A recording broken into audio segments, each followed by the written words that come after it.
वो रोज रात को स्टोर की तरफ इशारा करता और रोता रहता। उसे देखकर मुझे भी रोना आ जाता था, क्योंकि मुझसे उसकी ऐसी हालत देखी नहीं जाती थी। हमारी शादी को 5 साल हो गए थे और इन 5 सालों में उसने मुझे चैन का सांस लेने नहीं दिया था। हर रोज मेरा खून जलाता था। बहुत तकलीफ दी है उसने मुझे, लेकिन मैंने उसे माफ कर दिया था। शायद उसको उसके किए की सजा मिल गई थी। मैं उसे और सजा नहीं देना चाहती थी। वो रोता रहता था और बार बार इशारा करता। मैं उसके इशारे पर जाकर देखती, लेकिन मुझे वहाँ कुछ नहीं मिलता।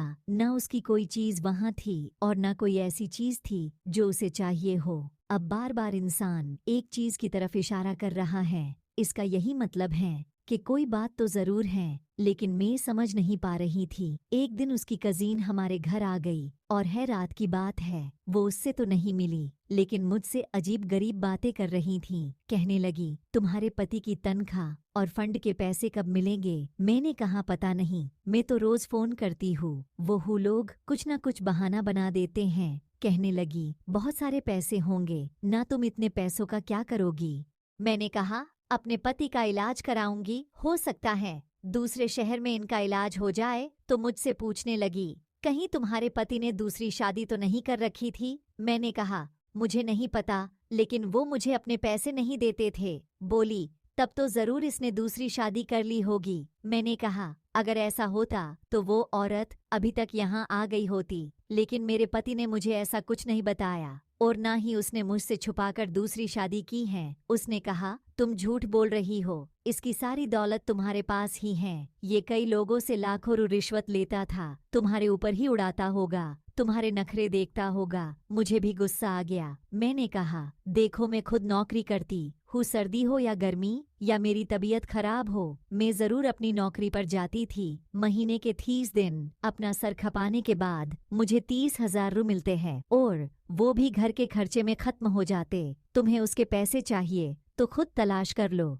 उसके पैसे भी उसकी दूसरी पत्नी भी। अगर मिल जाए तो मुझे बता देना। उसने कहा, तुम बहुत बदतमीज हो और तुम्हारा पति भी ऐसा ही था, इसलिए आज इस हाल में पड़ा है। तुम देखना कहीं तुम भी इसी हाल में ना पहुंच जाओ। आज वो लोगों का मोहताज हैं, कल तुम्हें भी मोहताज ना बन जाना। अगर ऐसा हुआ तो तुम दोनों का ख्याल कौन रखेगा? तुम तो तड़प तड़प कर भगवान को प्यारे हो जाओगे। मैं उसकी बातें सुनकर हैरान रह गई और सोचने लगी, कैसी दुनिया है।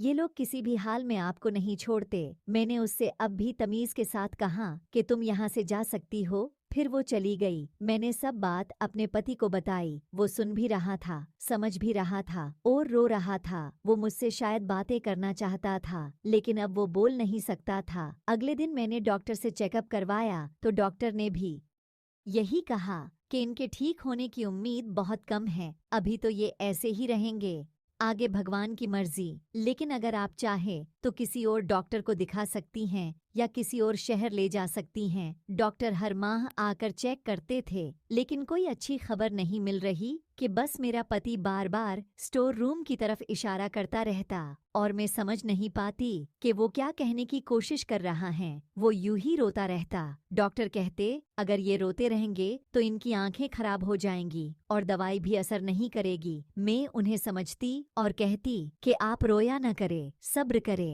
एक दिन जब सवेरे में उनको जगाने गई तो मैंने देखा कि वो जाग नहीं रहे थे। तब मुझे एहसास हुआ कि वो इस दुनिया में नहीं रहे। मेरे पैरों तले जमीन निकल गई। मैंने डॉक्टर को बुलाया। उन्होंने कहा, इनका देहांत हो चुका है और इनके लिए यही अच्छा हुआ, क्योंकि ये जीने की उम्मीद छोड़ चुके थे और बहुत तकलीफ में थे। अच्छा हुआ इन्हें भगवान ने बुला लिया। मुझे ये सुनकर बहुत सदमा लगा और मैं रोने लगी। वो जैसे भी थे आखिर मेरे पति थे। उन्होंने मेरे साथ कुछ भी किया हो, लेकिन उन्हें भी जीने का हक था। मैंने पूरी इज्जत के साथ उनका क्रियाकर्म किया। मैं कुछ समय नौकरी पर नहीं गई। मैं घर में ही रहती और मेरे साथ घर में एक नौकरानी रहती थी। वही घर का सारा काम करती थी, खाना बनाना, सफाई करना, कपड़े धोना। मेरे पति के देहांत के बाद मेरा किसी काम में दिल नहीं लगता था। एक दिन किसी ने दरवाजा बजाया और मुझे नौकरानी ने आकर बताया कि मुझसे कोई औरत मिलना चाहती है, उसके साथ बच्चे भी हैं। मैंने कहा, क्या नाम है उसका? उसने मुझे नाम बताया। मैंने कहा, मैं इस नाम की किसी औरत को नहीं जानती थी और न ही उसके बच्चों को। मैंने कहा, कौन है आप?